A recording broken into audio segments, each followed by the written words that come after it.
Hello everyone, welcome to our channel Gyan Udbhav the knowledge emergence. बच्चों, आज हम क्लास 10 पॉलिटिकल साइंस का चैप्टर 1 पावर शेयरिंग करने जा रहे हैं। आज हम इस चैप्टर का एक बहुत ही इंपॉर्टेंट टॉपिक देखेंगे।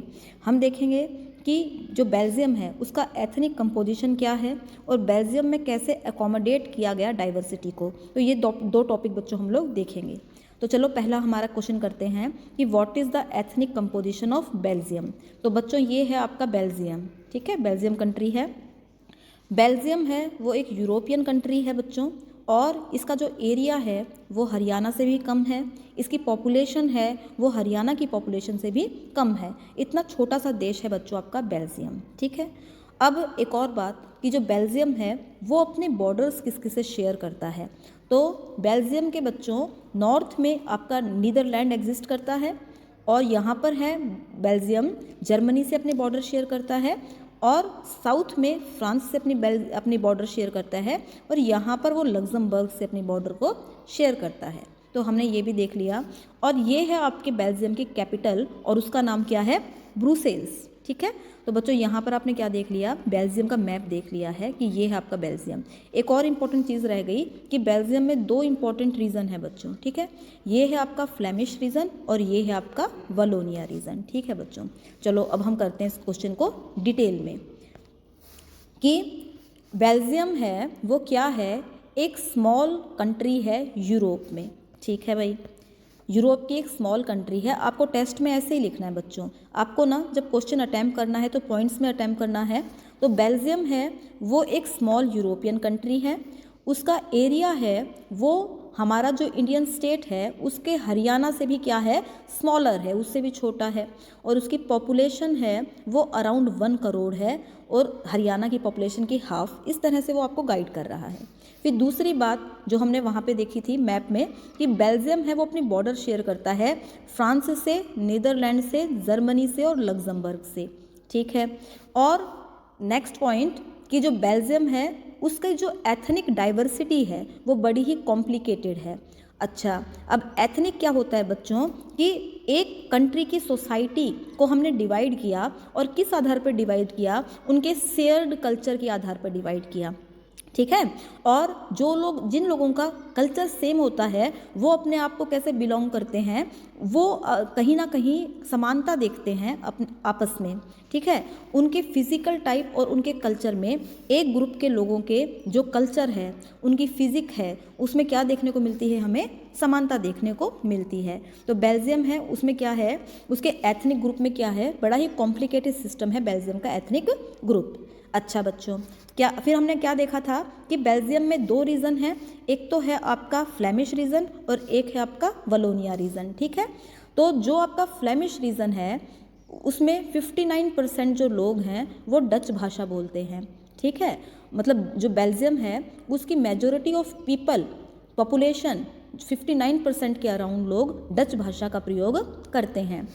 और बेल्जियम के 40% लोग हैं वो फ्रेंच भाषा बोलते हैं, और 1% लोग हैं वो जर्मन भाषा बोलते हैं, ठीक है बच्चों। तो हमने क्या देखा कि बेल्जियम में 3 तरह की भाषाएं बोली जा रही हैं। 59% लोग बोल रहे हैं डच भाषा, 40% लोग बोल रहे हैं आपकी फ्रेंच भाषा, और 1% लोग बोल रहे हैं जर्मन भाषा, ठीक है। अब हमने देखा था कि बेल्जियम की कैपिटल क्या है, ब्रुसेल्स। तो ब्रुसेल्स में 20% लोग हैं वो तो डच स्पीकर हैं, और अराउंड 80% लोग हैं वो फ्रेंच स्पीकर हैं, ठीक है। एक और कॉम्प्लिकेटेड चीज़ है कि जो आपके पूरी कंट्री में फ्रेंच स्पीकर कितने हैं, ओनली 40%, ठीक है। लेकिन वो रिलेटिवली क्या हैं, वो रिलेटिवली रिच हैं और एजुकेटेड हैं, ठीक है। और हमने क्या देखा कि जो उसकी कैपिटल है उसमें जो फ्रेंच स्पीकर हैं वो 80% है, ये हमने देखा यहाँ पर। और क्योंकि हमने क्या देखा कि जो इन डिफरेंस हैं दोनों कम्युनिटीज़ के बीच में, फ्रेंच स्पीकर कम्युनिटी और डच स्पीकर कम्युनिटी, इसके कारण क्या है, जो आपके डच स्पीकर हैं, फ्रेंच स्पीकर हैं, उनमें टेंशन क्रिएट हो जाती है। कब, 1950s to 1960 दोनों कम्युनिटी में हमें टेंशन देखने को मिलती है, ठीक है भाई। तो हमने ये देख लिया बच्चों।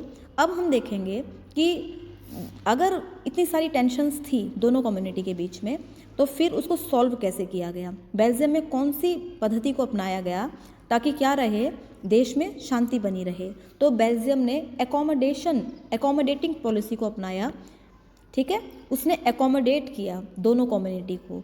तो फिर जो लिंग्विस्टिक लाइन पर जो बेल्जियम में कॉन्फ्लिक्ट था दोनों कम्युनिटी में, उसको पावर शेयरिंग करके सॉल्व करने की कोशिश की गई, ठीक है। तो फिर एकोमोडेशन कैसे किया, तो फर्स्ट पॉइंट हम देखेंगे कि जो देश में सेंट्रल गवर्नमेंट थी, उस सेंट्रल गवर्नमेंट में दोनों कम्युनिटी के रिप्रेजेंटेटिव हैं, उनको इक्वल रिप्रेजेंटेशन दिया गया। चलो बच्चों, मैं फिर से समझाती हूँ कि जो बेल्जियम है बच्चों, वहाँ पर फ्रेंच स्पीकर हैं और आपके डच स्पीकर हैं। दोनों कम्युनिटी में हमें क्या देखने को मिल रहा है कि 1950 से लेकर 1960 तक हमें टेंशन देखने को मिल रही है। तो इस टेंशन को सॉल्व कैसे किया गया, तो जो बेल्जियम की गवर्नमेंट है उसने एकोमोडेशन की पॉलिसी अपनाई। तो एकोमोडेशन की पॉलिसी क्या थी, तो उसका पहला पॉइंट है equal representation in central government. कि जो सेंट्रल गवर्नमेंट है वहाँ पर दोनों कम्युनिटीज़ को, डच स्पीकर को और आपके फ्रेंच स्पीकर को इक्वल आपका रिप्रेजेंटेशन दिया गया, ठीक है। The central government has equal representation both for Dutch and French speaking community, ठीक है। फिर है बच्चों आपका रीजनल गवर्नमेंट। सेकंड पॉइंट क्या है कि जो रीजनल गवर्नमेंट होगी, जो आपके दो एरिया हैं, वलोनिया रीजन और आपका फ्लेमिश रीजन, वहाँ पर जो स्टेट गवर्नमेंट बनेगी, रीजनल गवर्नमेंट बनेगी, वहाँ पर भी जो रिप्रेजेंटेशन होगा दोनों कम्युनिटी का वो क्या होगा, इक्वल होगा, ठीक है। एक और तरह की गवर्नमेंट देखने को मिलती है हमें आपके बेल्जियम में, और वो क्या है, कम्युनिटी गवर्नमेंट, ठीक है।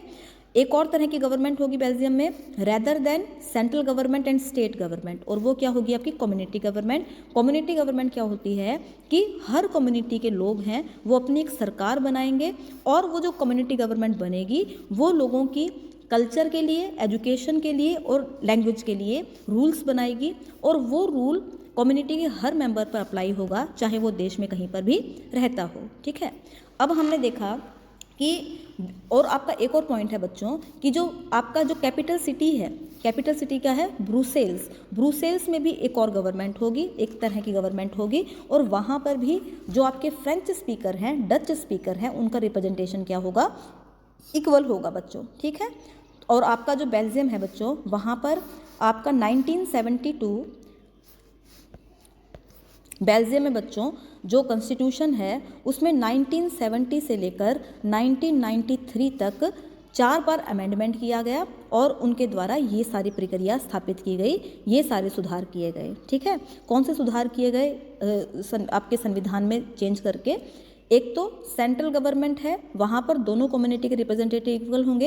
एक स्टेट गवर्नमेंट होगी, वहाँ पर भी दोनों कम्युनिटी के रिप्रेजेंटेटिव इक्वल होंगे।